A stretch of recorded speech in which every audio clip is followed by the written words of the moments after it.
word to wise. Grass only greener when it's fertilized.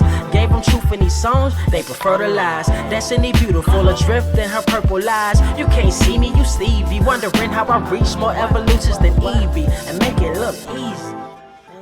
What is up, Earth's mightiest subscribers? It's Ernie, Blerd without fear. Welcome back to the channel. Alright, today's video, we're going to be talking about the eternal Zuras. I'm going to tell you everything you need to know about this character to hold an intelligent conversation about him, as well as get you ready for the upcoming MCU film, Marvel's Eternals, and more right now. But first, if you want to see more awesome videos like this one, make sure you hit that subscribe button because I post multiple videos throughout the week, plus live stream every Saturday. That way you don't miss anything. Also, if you enjoy the video, I humbly ask that you Hulk smash that like button because it helps the channel out. That said, let's ponder the question: who is the eternal Zuras? Zuras first appeared in Eternals number 5 in 1976 and was created by the legendary Jack Kirby. Zuras possesses all the powers of an average Eternal: near immortality, cosmic energy projection, flight, teleportation, telepathy, telekinesis, transmutation of organic and inorganic matter, conjuring of illusions, a regenerative healing factor, superhuman strength, durability, speed, stamina, reflexes, and agility.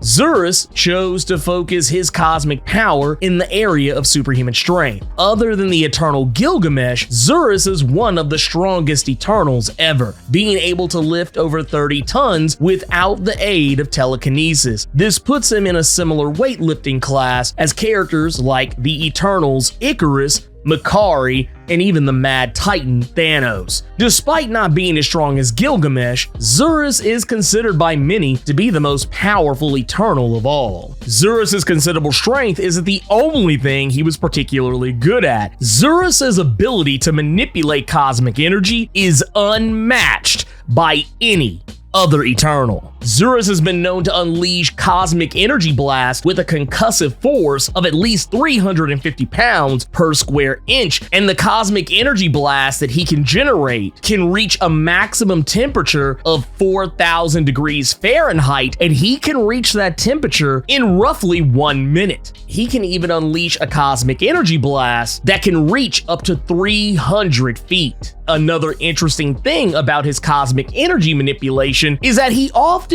wielded these blasts in the form of lightning bolts, which didn't help when it came to not being confused with the Greek god Zeus. He could emit these lightning bolt-styled cosmic blasts from both his hands and his eyes. He's also known for being pretty versed by Eternal standards in matters of the mystic arts and sorcery. Zuras is the son of one of the original Eternals, Kronos, the same Eternal who invented the cosmic energy manipulation technique that allows all Eternals to form the Unimind, the same technique that allows all Eternals to essentially meld their minds and bodies together to become one all-powerful being. Zuras is the prime Eternal among his people, an official title among Eternals that deems that individual to be the overall leader of their race. This essentially makes them the king of the Eternals, able to dictate what the Eternals can and cannot do, and determine the laws of their species. Zuras believed that Eternals should not breed, nor should any new Eternals be created, but his brother Alars did not agree with this mandate. This eventually led to a schism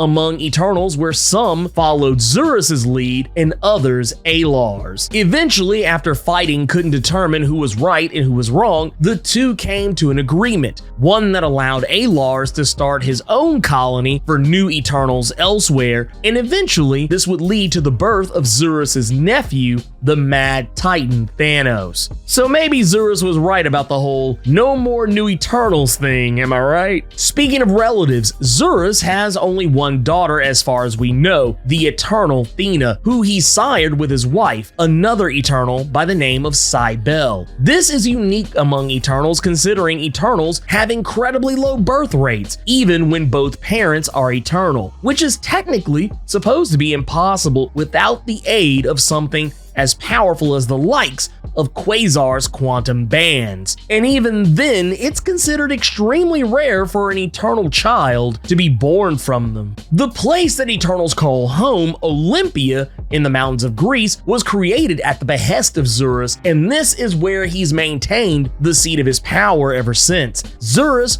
was even partly responsible for forging the alliance between the Eternals and the actual Olympian gods of Greece that led to the Eternals acting as the Greek gods' physical proxies on Earth. However, this would eventually lead to the humans of Earth beginning to see the Eternals as the actual gods, not the Olympians, and it led to Zeus and many of his fellow Olympians hating the Eternals for quotey fingers seemingly taking their place, which is a weird stance to take considering that Zeus agreed to this. A battle between Greek god Zeus and Eternal Zuras would eventually result, and while it only lasted a scant 24 hours, it was a ferocious fight that ultimately ended in the two god kings finally giving peace another chance. Even though Zuras always came off as an aloof character who didn't seem to care much for many things, he actually loves humanity a great deal and takes his station as humanity's protector incredibly serious. He takes the Celestials' directive of protecting and watching over humanity so serious, in fact, that he has forbidden Eternals and humans commingling.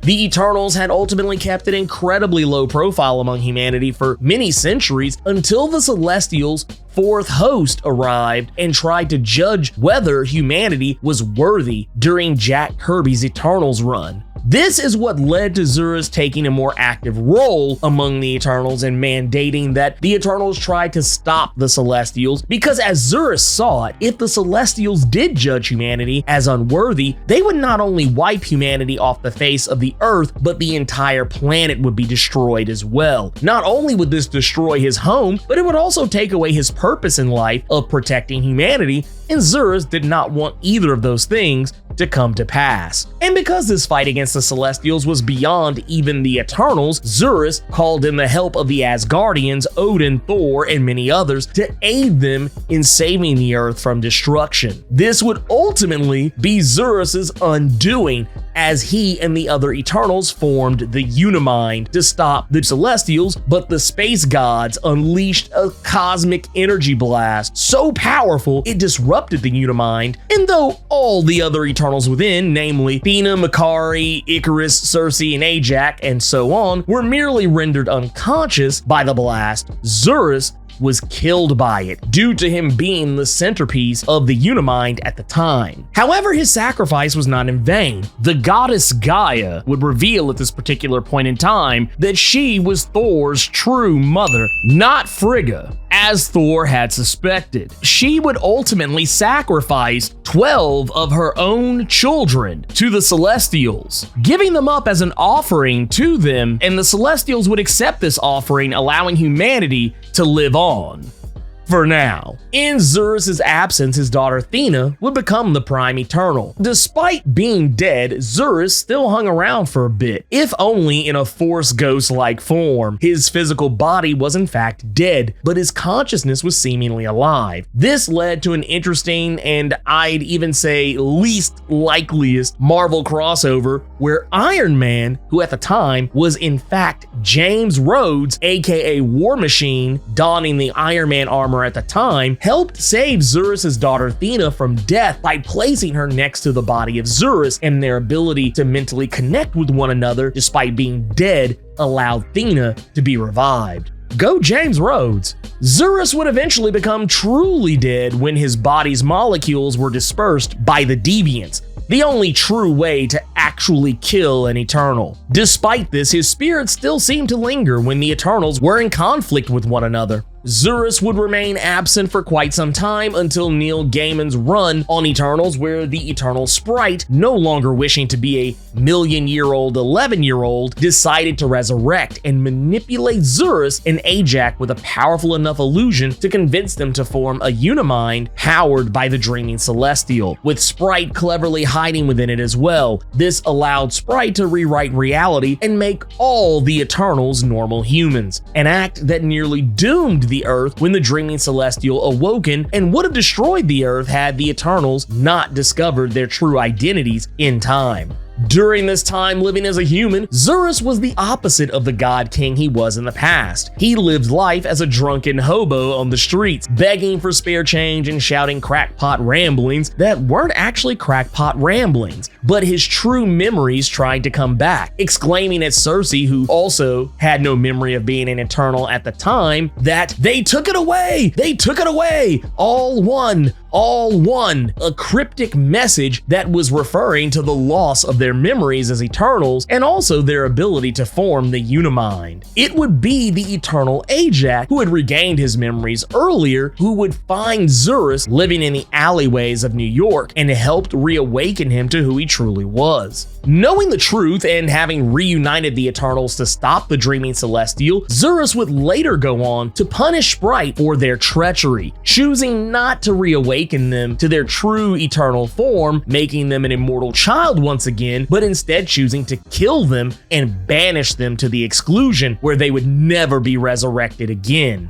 Well, not until Kieran Gillen's run almost 14 years later. In the meantime, Zurus' relationship with his daughter Athena would become incredibly strained. It was already teetering on a knife's edge due to her relationship with Crow, but when they all became humans and Athena had another child, Joey, who she wanted to live among them, Zurus made things worse by trying to convince her Joey should stay among humans, not Eternals. But eventually he did relent and let her keep Joey among them in Olympia, an act that would cause Zurus to have much resentment towards Joey while he was under his care. But eventually Joey melted Zurus' cold heart, and he turned Zurus into a warm and nurturing grandparent, to the extent he would even allow Joey into the Eternals Observation Center, a place where no one who is not Eternal is allowed to be, even defending his actions to Makari, stating that Joey is his blood, proving he no longer saw him as just another human. And when Joey was seemingly killed when the Dreaming Celestial unleashed a form of psionic attack known as the Song of the Sleeper that rendered most humans on Earth catatonic and would eventually turn the Earth back into its prehistoric state, Zurus wept for the child. Though Joey was not actually asleep, he was in fact actually dead, but the Dreaming Celestial allowed Joey to be revived when the song was aborted, something that pleasantly surprised Uatu the Watcher. Zurus would in fact be among the many Eternals who killed themselves and or was killed by another Eternal when the truth was revealed that the Eternals were not meant to protect humanity, but simply cultivate them for the Celestials' ultimate plan to create Quotey Fingers antibodies to defend the Earth. He would later be resurrected, but then subsequently murdered by an unknown assassin, and his resurrection was impossible at the time due to Phastos having sabotaged the machine after learning of what is required to revive an Eternal,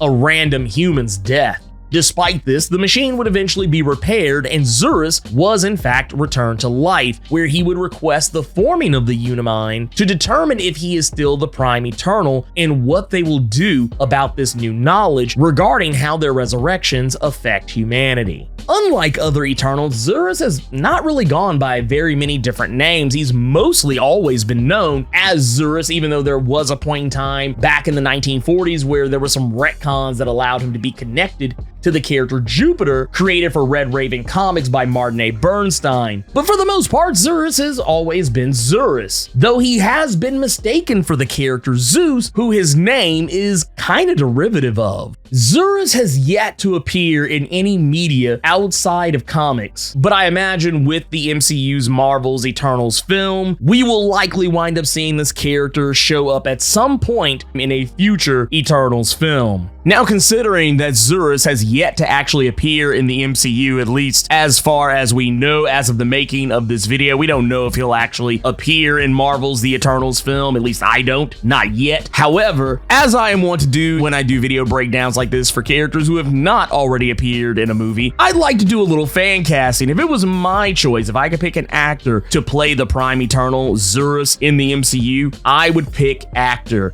Brendan Gleeson, who many of you may know from movies like In Bruges, 28 Days Later, Beowulf, and in all likelihood, his turn as Mad-Eye Moody in the Harry Potter franchise. That said, I actually think Zuras is probably not the most interesting among the Eternals characters, but I do think he has some real serious gravitas compared to other Eternals. He's one of these characters who he's kind of a walking contradiction. He loves humanity, but at the same time, he keeps humanity at arm's length. He doesn't believe in the commingling of Eternals and the other humans, but at the same time, he still loves his grandson, who he didn't like in the first place. With that kind of energy, in a way, Zuras kind of reminds me of the racist grandfather whose own child comes home with a biracial baby, but that biracial baby just melts that racist's heart. And that's kind of what I feel like Zuras is. Not trying to say that Zuras is racist, because he isn't, but I mean, it's that same kind of energy. Like, it just reminds me so much of what I've experienced in real life with my own father-in-law. I mean, if you go back and read Charlie and Daniel Knopf's run and just how dismissive he was towards Joey,